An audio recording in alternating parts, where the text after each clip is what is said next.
welcome everyone to Smart Hospitals 2030, Reimagining Hospital Operations through Digital Ecosystems, brought to you by Voice of Healthcare and supported by IT Dose. As hospitals across India continue to adopt digital tools, the conversation is no longer about digitization.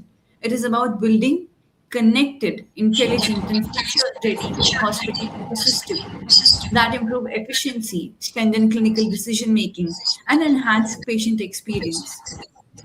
And today we will explore where Indian hospital stands on this journey, what it takes to create truly integrated systems, and how AI analytics are reshaping the care delivery, and what will define a smart hospital by 2030. And now I'll take a moment to introduce our esteemed panel of experts, Dr. Sushil Meher, Head Medical Informatics at AIMS New Delhi. Welcome to our show, sir, and thank you so much for joining. Thank you. Thank you so much, sir. Yeah. Dr. Sujoy Kar, Chief Medical Information Officer and Vice President at Apollo Hospitals. Good evening, sir, and thank you so much for joining. Mr. J.P. Dwivedi, Chief Information Officer at Rajiv Gandhi Cancer Institute and Research Center, New Delhi. Thank you so much for joining, sir. Thank you. Thank you, sir. Mr. Anup Arora, Founder and Chief Executive Officer at IT Dose Infosystem. Welcome, sir, and thank you so much for joining. Thank you. Thank you, Simran. Thank you, sir. And let us begin our first round of the current state of digital transformation in Indian healthcare. To begin our conversation, I would like to ask Dr. Sushil. So, AIMS handles one of the largest and most complex patient volumes in the country. So, from your perspective and experience, what are the biggest digital transformation priorities for large public healthcare institutions today, and how have these evolved over the last 5 years? Yeah, you must be knowing that AIMS is a Center for Excellence in Healthcare Research, Training, and Healthcare Services. Generally, these hospitals, this institution is not a hospital. This institution is constituted in 1956. It's supposed to cater 600 patients per day. But right now, it has gone up to 17,000 patients per day across all the specialties. And we have started our digitization in 1988. Right now, we are in such a state that government has given to us that Center for Excellence in AI in Healthcare, supposed to be AIMS New Delhi. So this is the achievement of the AIMS. Initially, digitization has been made in 1988 to cater the good quality of healthcare for health research. And same things it is going on, because this is not meant for the only the we are working on the curative care. We are working on preventive care. We are doing the population health care. We are doing the forecasting of disease which is supposed to come in future. Simultaneously, healthcare future research. So the objective is not only the healthcare we are providing it. Other things also it is a part of that. That's why digitization is, we have started very early as compared to any other hospitals to get quality and advanced research in healthcare. Today, what we have done it, there is a lot of ups and downs implementation of digitization in AIMS. The challenges are very high because the technology acceptance earlier it was very difficult. Today it is somehow very manageable, but still there is a lot of things need to be improved. First of all, when we are going for any digitizations in AIMS, we have our own roadmap. We have made our own roadmap when and what to do. Sometimes we may not get that opportunity. You must have heard 2022 we have a severe cyber attack. At that time, we are not that much equipped. Right now, the government has thought about it. You're supposed to be one of the safest hospital in the country, and we have given the budget of 357 crores, 357 crores for this. To see how you are sincere and dedicated to have a good digital setup in AIMS. Next part is that what you are saying the next 5 years, what we have done it. We So, have we have planned our things that every year's what's supposed to be done. How digitization is to improve.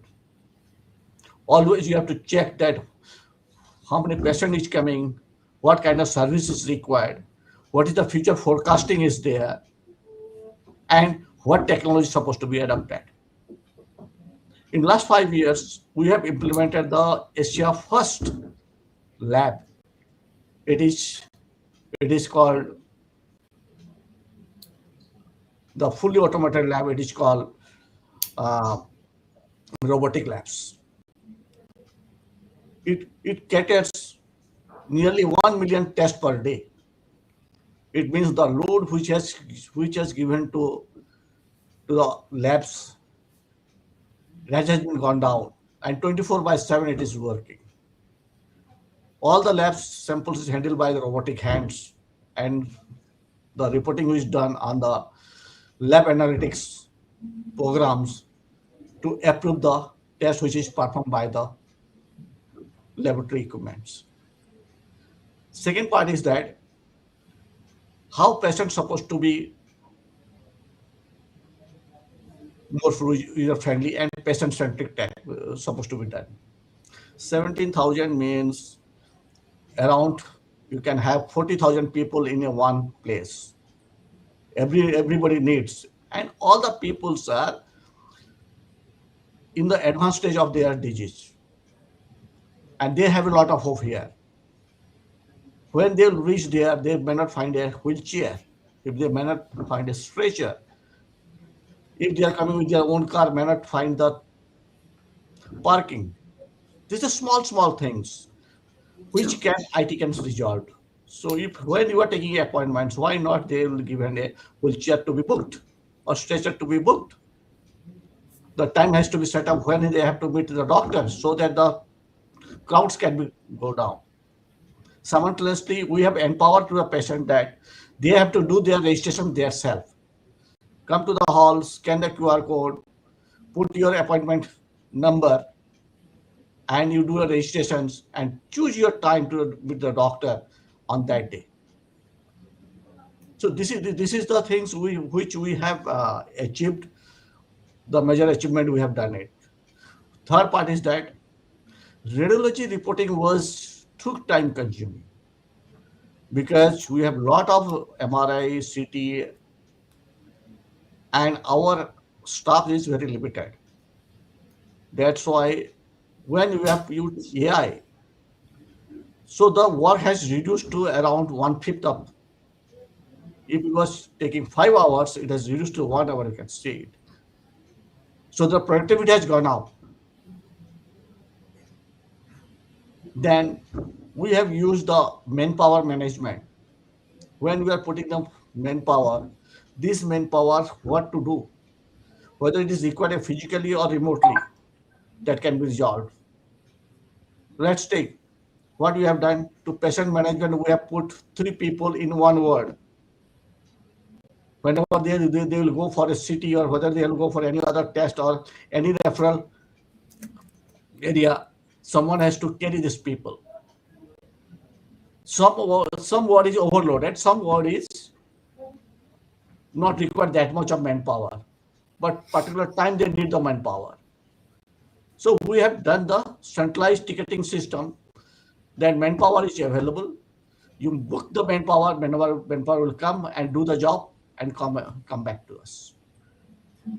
So in that cases, we know what is the load. So that particular time the load is very high. In the morning the load is very high. In that cases, that manpower we have increased it. In the evening it is less. In the night, very limited. So in that way, you have circulated the manpower. The same manpower, it has been used efficiently, and our productivity has gone up. These are the few things. Thank you. Thank you, sir. Thank you so much for highlighting that how AIMS has, transformed digitally for the larger public and being a very crucial healthcare institution in our country.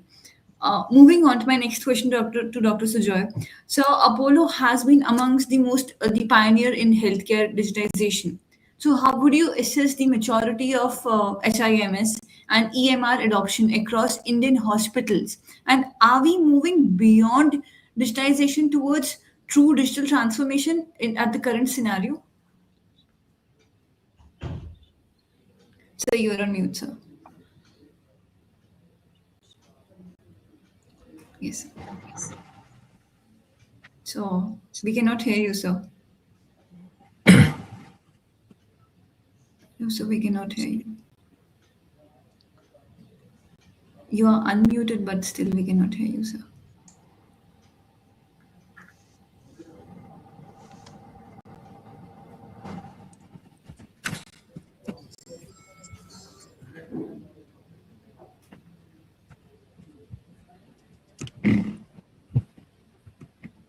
Sure, sir. Sure. By the time Dr. Sujoy would join us again, I would like to take my question to Mr. JP Dwivedi. So, specialty hospitals often operate highly complex clinical workflows.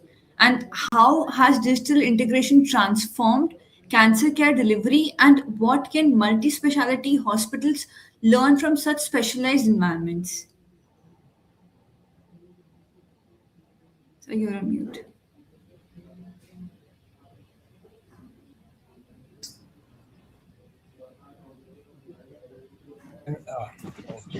Can you hear me?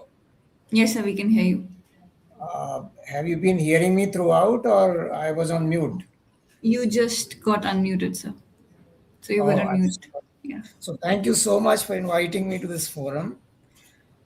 I will just give a couple of examples to highlight how digital transformation can really help complex clinical workflows in terms of helping the doctors, patients, nurses, everyone.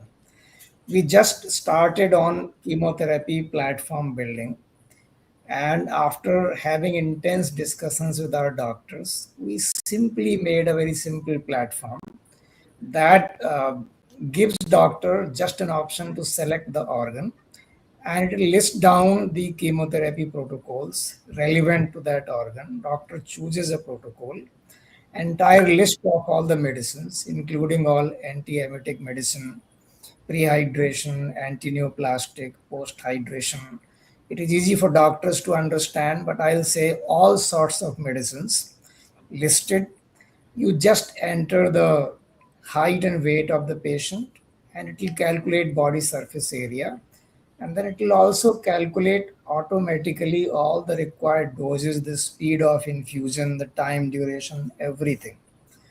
Once the resident does this, it goes to the senior doctor for approval, and doctor need not worry about the packaging size of the medicine or anything. Exact dose mentioning is enough.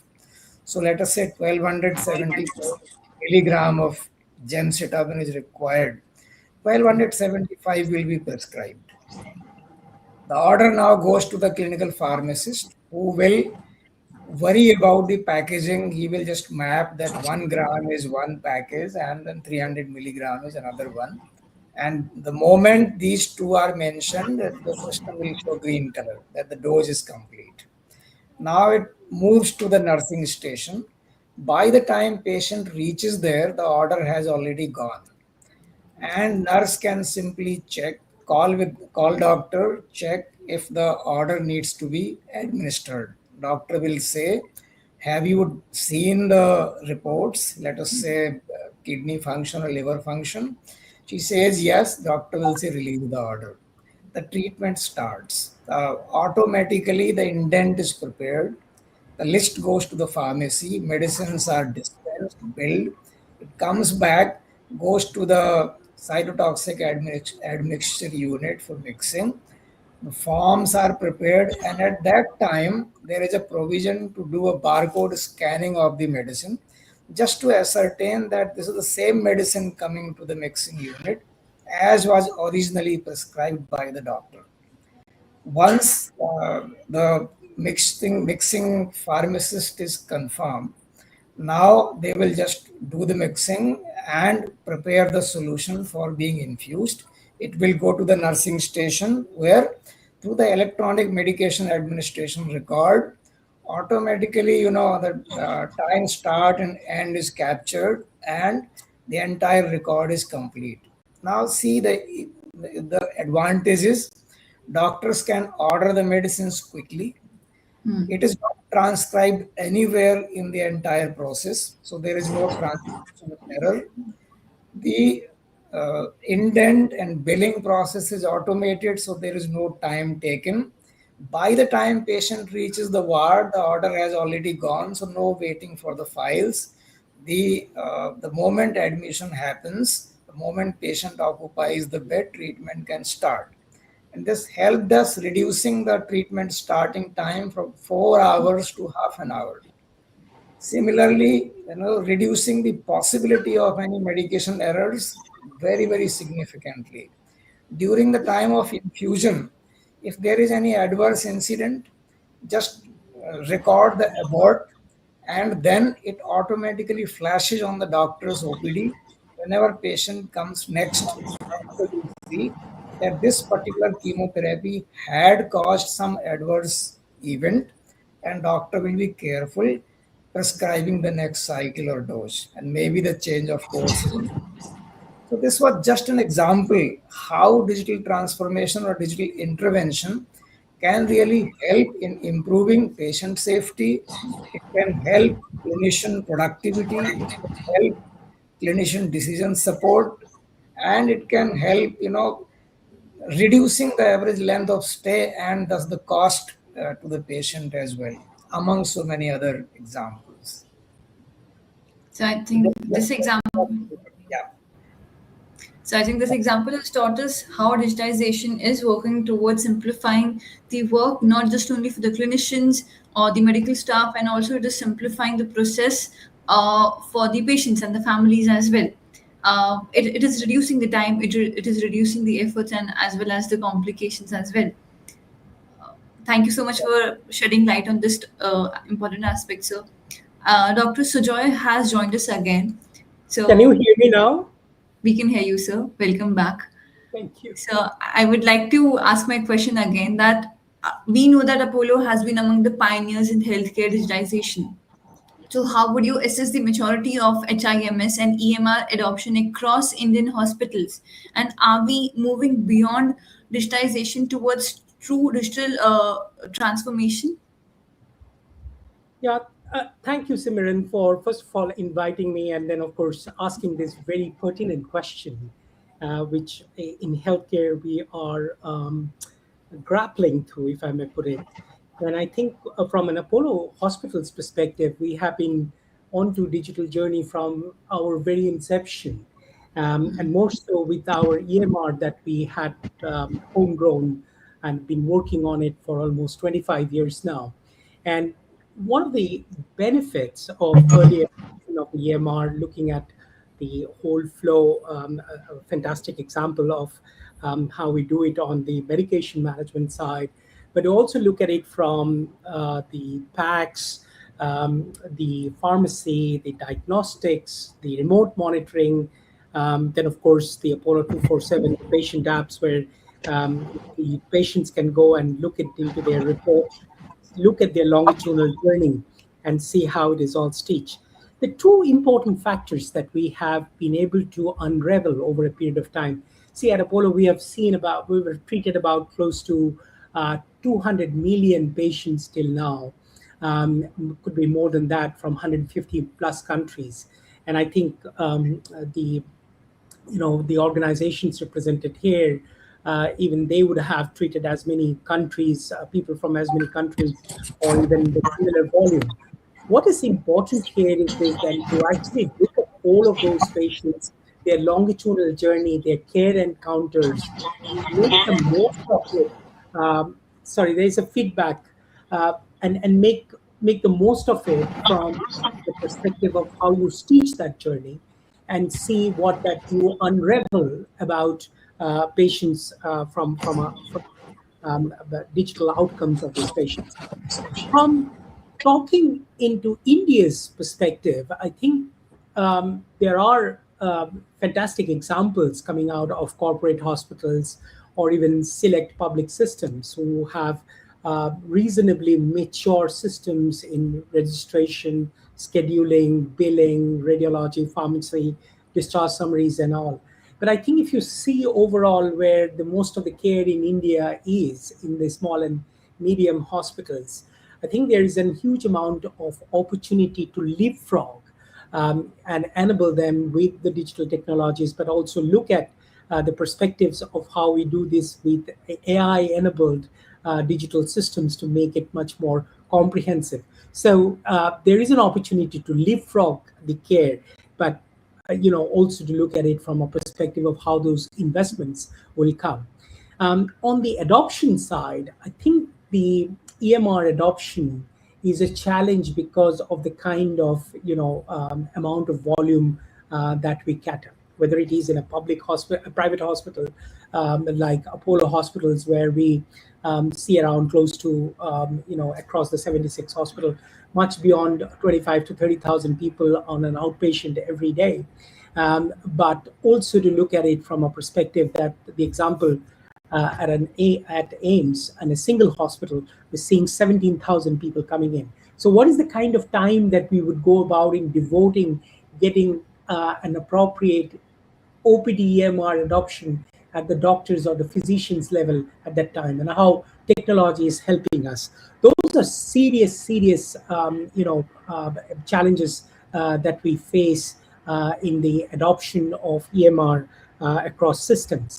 But you have to look at it that if you don't have it, then stuffs like medicine reconciliation, how do you go about in making the problem list, the ever-growing list of decision support and outcome tracking, longitudinal disease progressions will all go about. And lastly, add about this that we are very upbeat about what the Ayushman Bharat digital mission can actually do for us in terms of getting the Aadhaar IDs, getting the health facility registries, looking at health professional registries, and then entire consent-based data exchange that would help sharing a file between Apollo and AIMS, or AIMS and Gangaram Hospital, or Gangaram Hospital and Apollo hospitals together. And that is a dream of every medical informatics anywhere in the world, where there is a seamless exchange, both pull in and push in of data, and how we can go about in using some of our AI tools on top of them to make the most of it. So that's where I'm very upbeat that we have the opportunity to, what we call as leapfrog from where we are, particularly in those areas or in those hospitals where digitization is yet to take form. Can we then catapult them into some form where they're moving from their existing to a state where they will be using patients' longitudinal record for not only intervention, but intelligent intervention that would have all the outcomes and ROI. Lastly, I would like to actually talk about a little bit on what that we see on 2030. By 2030, we would assume that India would have at least 60 to 70% of health records digitized in one or the other form for any care encounters that we are doing, whether it is in outpatients or inpatients. And it is important that we do. I want to just give an example. At some point, and even now, I work with World Economic Forum, and it helped me to visit for a precision medicine conference in 2019, 15 days before COVID outbreak in China, Beijing. And there, the chief data officer of the Ministry of Health for China was telling us that in 2019, they had 50% of Chinese population chest X-ray available with them for building AI tools, understanding segmentation, annotation, and other works to actually then go about in working in those images and the associated metadata to build AI tools and to improve their healthcare. I think we need to reach those stages at least by 2030, so that we have those repositories and we build intelligent systems for India. So I think we would have those repositories to build that for India, and like you mentioned, for the smaller hospitals also, and for the hospitals who have not transformed into digitization or has not taken into taken those facilities. I think that will also help the other hospitals, or let's say the tier one hospitals, in data sharing, so that every hospital in any of the cities are not just working in silos. There's this connectivity where the hospitals have a common data to share. I think that would help the clinicians to take decision and the treatment protocols faster, and as well as transparency in terms of what treatment has been done by the date, with the particular case or a situation. I think those things will really help us move faster. And ABDM is all about that. Yes, yes, sir. Rightly highlighted. Moving ahead to my next question to Mr. Anup. So, as a technology partner working across hospital segments, and in your experience with dealing with all these situations, what are the most common digital transformation goals that has hospital leadership teams are prioritizing today the most? Just a second, so you're on mute.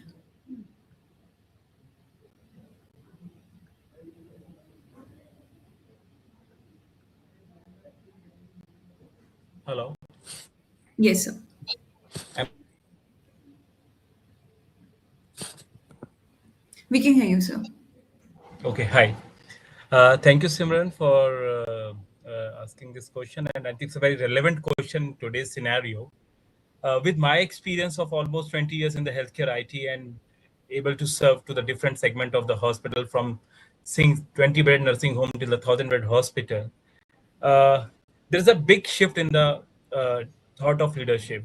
Earlier, there was a time when the people were talking about they are looking for a software. They're looking for a software for the automation of their department and their workflows. But now people are not talking about the softwares. They are talking about that. Can you can you help us to give us the best outcome? Can you automate our outcomes? So this is a big shift because nowadays each and every hospital, or maybe smaller or the bigger one, any of the hospitals, they have their HIs in place, but they are actually looking for the outcomes. What exactly they are getting out of their software they are using it. Working across all the range of hospital, I can prioritize few of the common areas where all the hospital they and their leadership are much concerned in the today's world. The first and the foremost is patient experience. After COVID in Indian healthcare, not even in Indian healthcare, the globally the healthcare has become slightly different. What we were in before COVID era.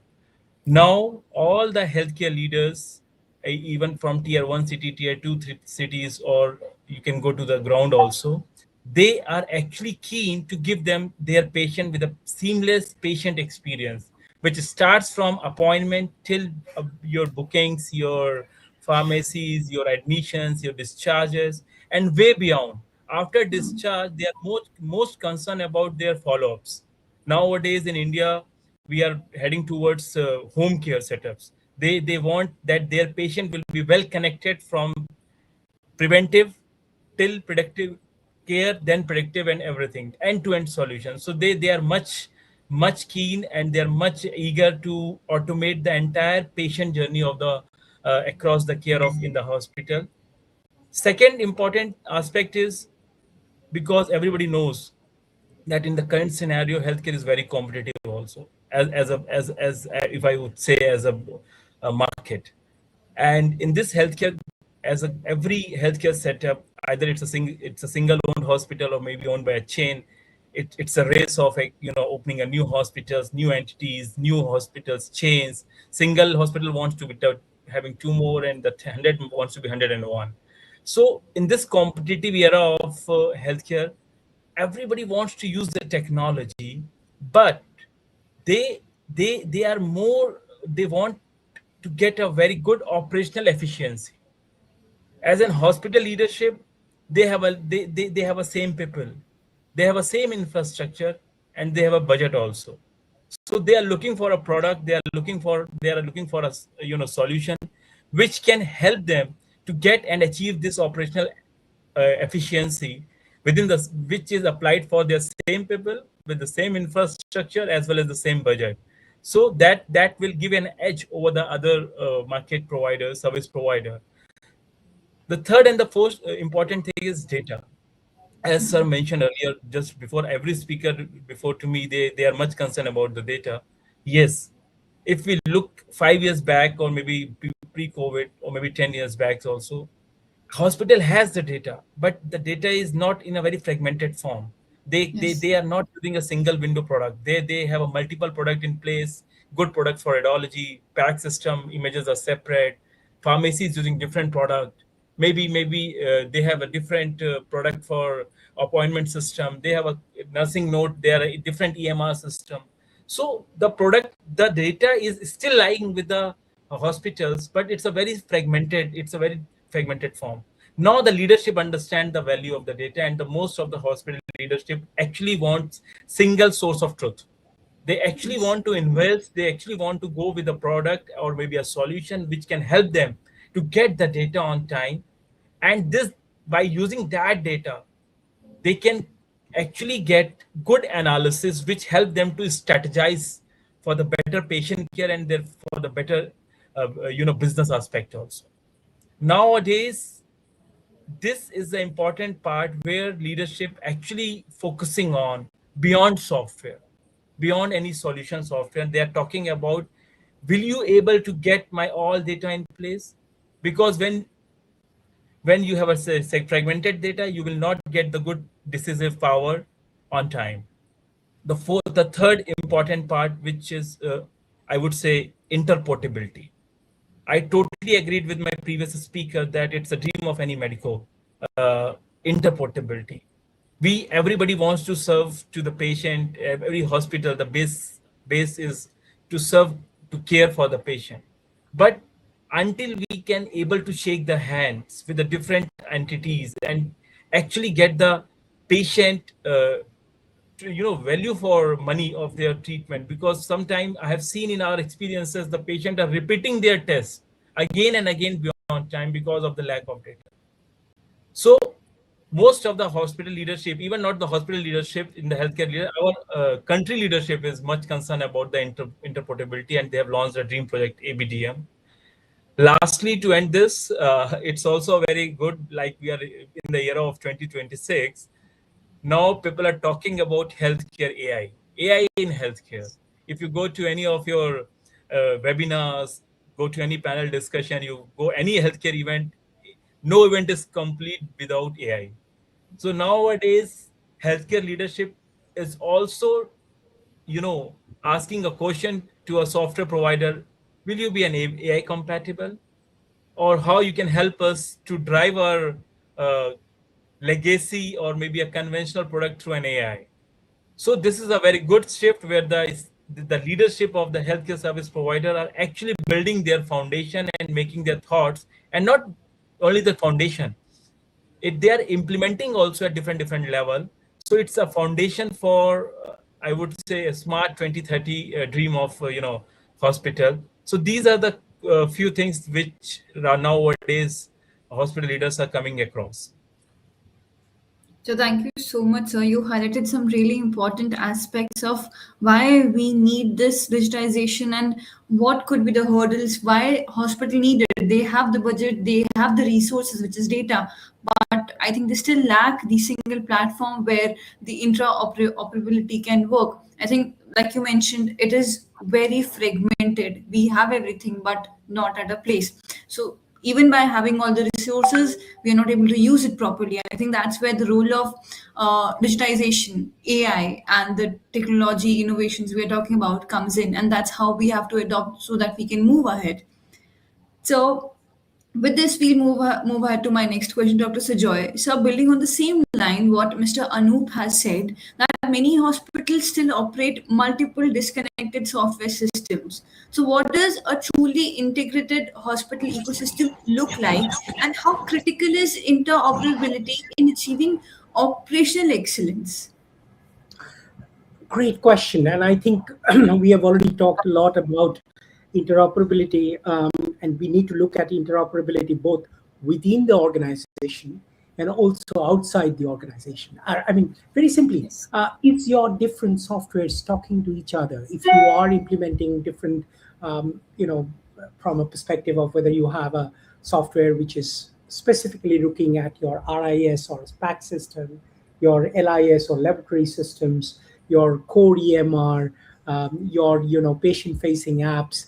How are they going and doing this seamless integration?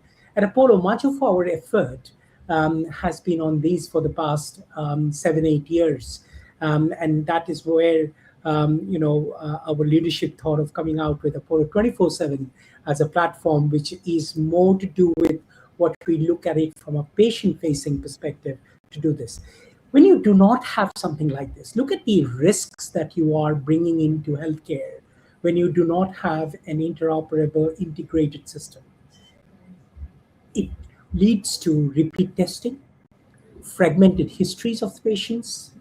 Something happened for a chemotherapy patient at some point of time, and you do not know where to go and fetch that data.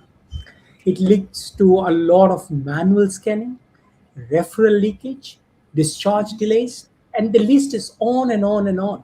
And that where it actually hampers is in the continuity of care, your medication safety, your chronic disease follow-up, your longitudinal analytics. The list is ever growing in that. So what does an organization needs to do? First of all, and fundamentally, again, going back to what we have in the from an ABDM perspective, and I'm a very big exponent of ABDM because I see a lot of good things coming through it when it comes. It first of all gives you a patient identity layer, what we at Apollo call as an UHID, and many hospitals, in fact, all of these hospitals we are here, we all do have it just for the longitudinal tracking of this patient. Now, it doesn't matter that you would have to have a single ID, whether you are doing this for that particular hospital in that particular city, or if you go and travel to some other city, particularly in case of Apollo, you would have to see those, unique health IDs remain in the way that they are, so that the stitching completes.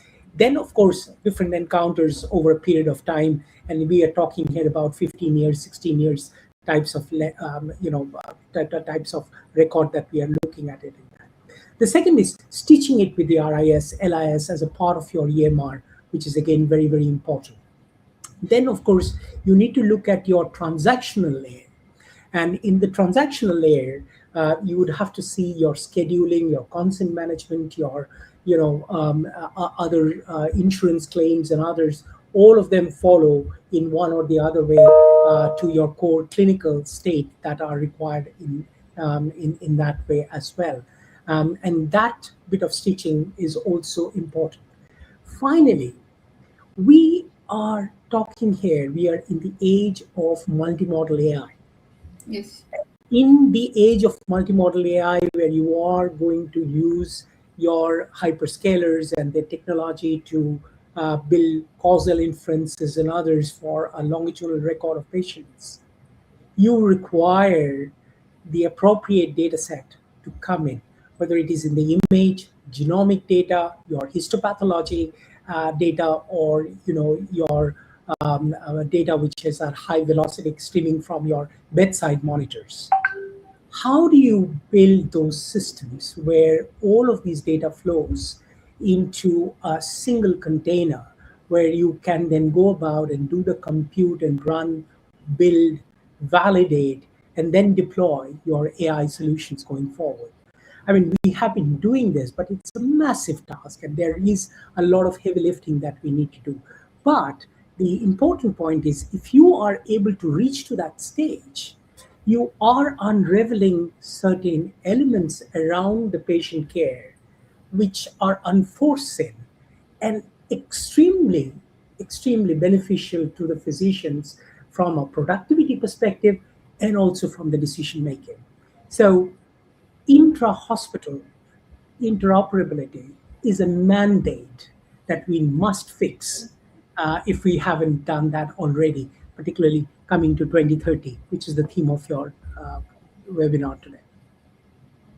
Thank you so much, sir. Thank you for giving us such important insights about this and how, even with having the best of medical excellence, such operational problems, dims the highlights of a hospital if we do not move ahead with the advancements and innovation we have. And I think that hampers the overall growth of an entire institute as well. Moving ahead with my next question to Mr. Dwivedi. So, from registration to diagnostics, treatment, pharmacy, and follow ups, where are the biggest opportunities for workflow optimization through these integrated digital systems we can see? I think the biggest gap is in the post hospitalization process. So when patient gets discharged and patient reaches home, it is then that the patient seems getting lost. Discharge summaries there, instructions were not captured properly in time, not understood well. Now patient calls the switchboard of the hospital, getting diverted to concerned departments. It is not easy to go through. I think hospitals need to have a proper structured post hospitalization engagement system. We are talking of patient experience. I think very first we should talk about patient safety. Chemotherapy has been given, certain symptoms are developing, radiation has been administered. Now patient doesn't know whether the burning and redness and whatever is happening is normal or something alarming. So there should be a structured method of establishing the contact, and it should be a push from the hospital rather than a pull. So somebody is periodically checking out over the health and situation of the patient, whether the medication has been taken on time or something has missed, certain symptoms to watch out for, whether it is surgery or radiation or chemotherapy or whatever. So patient feels engaged, patient feels safe, the clinical outcome is improved overall, and the experience will automatically improve. In fact, the possibility of repeat admission will reduce. So we are focusing very much on what we are doing inside the hospital. I think holistically we should look at the patient's desirable outcome, why patient is approaching the hospital, why he came to the hospital at first, and what we can do to holistically look at the wellness and health of the patient rather than looking at it episodically. So very rightly stressed upon that it is after the post discharge. I think there's a lot of complications for which the patient or the family is not ready. What to do, what to how to get things done, and the confusion starts after they get home. I think if those instructions are clear, they are quite handy. They are, very clear in terms of what to do, and when to come for the follow up. And there's some alarm or any reminder things are there. I think that would really help the family and the patient in terms of recovery. So I believe those are the systems we already have. It's just in the matter of uh, being there in the hospital, being used in it. And I think advancements, innovations are coming at as we are moving ahead. My next question is to We need to stitch and orchestrate the solution rather than having islands of the products. definitely so. And I think we definitely have a solution, and I think that could be a quite possible thing that can be used. I think Anup sir would know this better. Moving ahead to my next question to Dr. Sushil. So, government institutions face scale in terms of resources and legacy system challenges. So, what practical strategies can hospitals adopt to ensure that successful EMR implementation and strong clinician adoption as well? Because sometimes what happens is we do have the technology available, but it is most of the time matter of adoption and using it in day-to-day practice.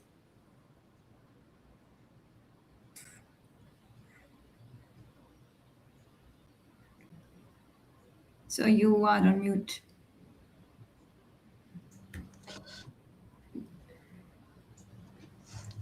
Yeah. We can hear you. In this discussion, we have already discussed about the EMR. Yes, sir. EMR means electronic medical record. But another terminology is there, EHR. Yes. There is differences there. Okay. Initially, government has started to create a EHR for the country. Each citizen is supposed to have a single medical record, and it's supposed to be in single depository place. It has started in 2006, the first to 2005, 2006. And that documents, it is in the public domain, you can look into it, but that is not sufficient to make that standards to implement the single medical record.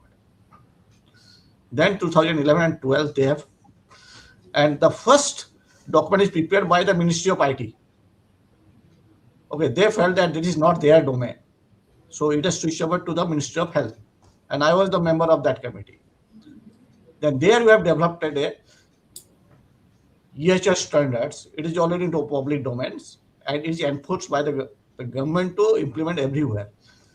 They say they have to compliance of this EHR. Yes. But down the times, they have found that it is not possible practically right now. The huge amount of investment and the resources is required. Then they come up with another solution is ABDM. ABDMs is empowered to the patient, not to the hospital. Why I'm talking about it? Who is the owner of patient record? Owner is itself patient.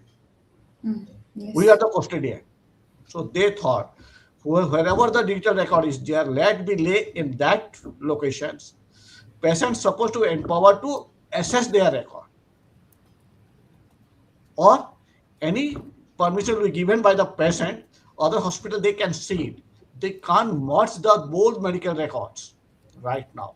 It is required the health information exchange. That is in government in the process, but majority of the EMR is not compliant with EHR standard, because there is another standard. It is in between. It is called MDDS, metadata and data set. If the metadata is not matching, how we can transfer to the data to other application which can own the records? That is a major challenge is there. To come over that challenge, ABDM has come up, because ABDM is urgently required, because they want to implement the Ayushman Bharat scheme to how to reimburse to the hospital. That is a challenge for that. So that's why this one has come up. Right now I'm coming to the EMR. EMR in every hospital is a big challenge. 5 years down the line, we have made a EMR in-house developed it. It has taken 7 months for the gastroenterology, and we have made 7 modules of that. When we have implemented, it was taking 35 minutes for a new patient to implement all information of that, and 35 minutes to entering this one. Another 5 to 10 minutes, doctor has to intervene. Means it is around 45 to 50 minutes, and practically it is not possible. Then we have started voice to the text. It has reduced to 25 minutes. Still, it is too high. It is too high. But the advantage is that the records, when you are entering it, it is taking time. When second visit, it may not take time. So what is the advantage of that, this medical record I'm talking about it? If you have captured whole records of a patient, If the patient is moving from one department to other department, when doctor will assess that patient records, he'll know it. What is the past disease he has? At the flag mark, it will come up. He has hypertension. He's taking this treatment. He has the hepatitis B. He has any other disease, what is going on. So immediately the doctors will sense it, this treatment is going on, this kind of disease he has, and he can take a very accurate decisions. Second part is that recently we have already tested this one. When your EMR is full-fledged EMR you have, not pit and buds, full-fledged EMR. Okay. Then we have a AI integrated, AI prompt is there. Okay, what doctor is taking the decision, he can verify with the AI and take a call on it. Let's take doctors what saying that this kind of line of treatments, it is not possible for the patient to afford it. So what is the other kind of treatment? The AI will give the details. This is the second line of treatment. The cost will come this much. And this data has come from the which research journal? It is not the any other patient data. Which research journals? It will mention also. So the doctor has to, another hand he has got it. The quality of treatment, the quality of treatment, the quality of decision of the doctors, it has gone up. So this is the advantage of EMR. But challenges of EMR when you are implementing it, to design your own EMR, because AIMS looks two things. One is the treatment plan, another one is the focus in the research. So they need more data, what it is required by the patient. When will come this one? The EMR, it is very lengthy. And that is a challenge to implement it. Right now, we are working very hard at how to optimize it, this one. See, you might have seen what doctor is writing any prescription. You might have seen how many data it is there. But when doctor read it, he can sense it. But many data is not available. Doctor's intelligence has given him information that this patient has this.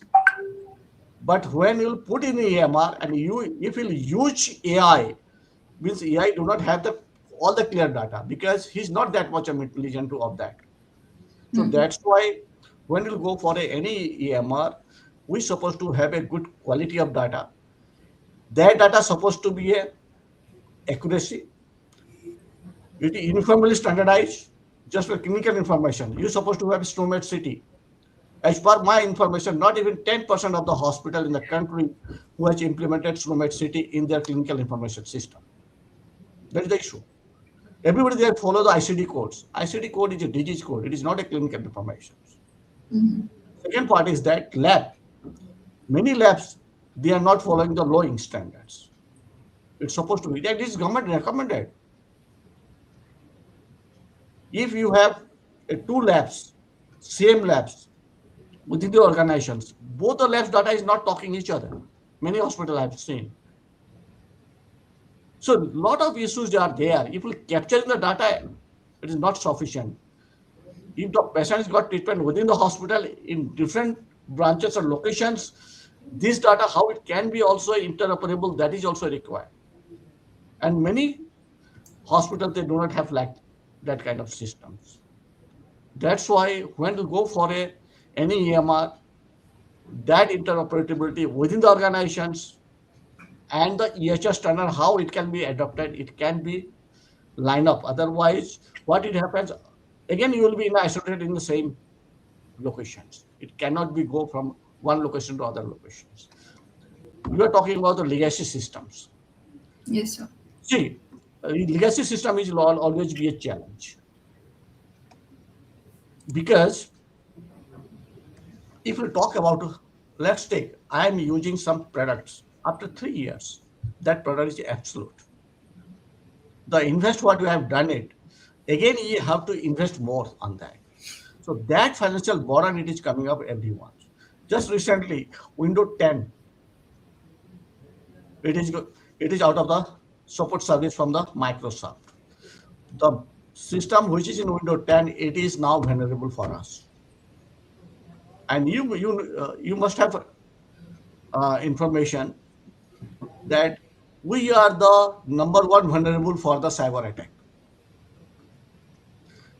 Majority of the lab equipments till date is working in Windows XP. So this legacy system, we can't leave it out. Of course, we can have the cybersecurity adoption systems in such a way. Zero trust architecture is supposed to be implemented proper manner. Machine integration ITOTs. We are talking IOMT. How it can be secured. When you are using AI, how it can be secured. That is also you have to look into it. Yes. Major things you are lacking, what it is, that data governance. Three things is the main important I will tell you. One is the data governance, another is the AI governance, another one is the AI security and data security can stray. Largely it has seen that model poisoning and data poisoning is very high. Data is not complete. The accuracy rate is not there. We do not put the proper privacy of the records also. And what is the access control you have? That is, you have to see it. Second part is that the fairness of the models we do not know. Many people do not know. To train a model, how much data is required? Yes. Okay. How to test the model? How to test the performance of the model? Continuous method. It is totally lacking. It's not only the healthcare, in other domains also they are. Yesterday also I have a discussion in the AI event, and I was the one of the panel. I've asked many people. I asked the audience also. They do not have any answer to it. I hope I answered your questions. Yeah. So I think it is not into healthcare like you mentioned. It is about every industry we go to. Even if you're using AI or any of such new technology, that depends upon what data are we feeding, how it is helping us in terms of our work. I think the daily progress it matters the most, and the main question is the implementation. Because of everything, if it is not being implemented well, it any tool is of no use to us. So I'll take it from here to Mr. Anup. So technology solution exists, we all know that, and we have all those available. Yet implementation remains difficult, what Dr. Sushil also stressed upon. So what differentiates successful HIMS employment from those that fail to deliver the expected outcomes? I think this is a very valid and a very important question when we talk about and we visualize something for future. If you look at the past, with my experience, the healthcare technology is not in challenge. In most of the cases, the real challenge is in execution. Yes. I have seen with my experience in many HIMS deployment fails, not because the software is inadequate. They fail because the implementation is treated just like an IT project. It's not being treated like an institutional transformation program. I would give you maybe a 1 hour, tips or maybe a reasons, 100 reasons to, why the implementation fails, or maybe what are the successful implementation. But at this forum, with my experience, I can only quote 2 to 3 important things, which I think that actually differentiate between the successful and the failed deployment and the implementation. The first and the foremost is leadership. When until and unless any of the project it's being leadership and ownership, means the most successful implementation are the ones where the hospitals or the healthcare service provider leadership has taken an ownership along with their IT also. They have not taken it just like an IT project. Okay, just go in for the automate my hospital, automate this particular department or this particular process. Until and unless there should be a cumulative effort of operations, leadership. We involved people from across department. Then I think that makes a people, it's a something called, we called as, it's a successful implementation instead of we goes for the failed implementation and deployment. Another important aspect is adaptation. If we want to have a successful deployment of any HIMS or any of the, it's not an HIMS, any of the, maybe a tool, or maybe you want any software, or any automation solution, you need to have a good adaptation policies and kind of SOPs. Until and unless we involve the stakeholders of the particular department, their heads, and the entire ecosystem at different level, for and in the ecosystem, it will not work, because it will give a sense to the user and the end user that we are forcing something on them. It is also a matter of playing or maybe manipulating the psychology of the end user, because they are the one who actually makes, you know this implementation or deployment successful. Maybe you have a better car, I'm just giving an example, maybe you buy any of the top end cars like Merc or anything, but until you have a good driver who drive this car well, there's no use. Maybe they can hit you at anywhere with the car. The same, the user is there. So we have to make a kind of procedure, SOP, while implementing any of the HIMS, where we think and we should take care of all the stakeholder at different level to be a part of that implementation, keeping in mind that we are psychologically playing with them, in terms of we are making a stakeholder of the implementation, and they are the one, we are not forcing them, we are using them across. The third and the fourth important part is redesigning the process. I think this is a very key important thing which I would like to mention here. Hospitals should, or maybe because you talk about HIMS, you asked me for HIMS, so I'm just giving that answer. Hospitals should focus on the workflow before the implementation of any HIMS or the software. We have to redesign its before we have to redesign the processes first, then go for the automation. I believe that technology is simply accelerate whatever the process you have already exist. If the process is inefficient, technology makes an inefficient process in a very faster manner. So I think before we go for any of the HIMS implementation or any of the automation process, we have to be very concerned. We have to be think, and write the and redefine and reimagine the process. There's a reimagination of the process. I can give you a very quick example beyond technology also. If there's a problem of traffic jam and you want to digitize the traffic jam problem, still you have a traffic jam. And it's a very real problem. The solution is not a digitization of anything. The solution is redesigning. So my biggest lesson from all of my experience, which I have in implementing different solution across India and the globe, that digital transformation succeed when the people change first, and then the software. So I think if we go with these 3-4 practices, although we are doing it, but because you have asked this question on this forum, so it's my, so if we focus on these 3-4 criteria, so I would say most of the implementation, the deployment of HIMS or any of the healthcare related product or tools will not fail at deployment. It will 100% be a successful implementation and deployment. Yeah, thank you, Simran. Thank you, sir. Thank you so much for highlighting those important aspects. And I think that's how and that's what we are doing wrong, and that is the way we can improve in terms of digitization transformation.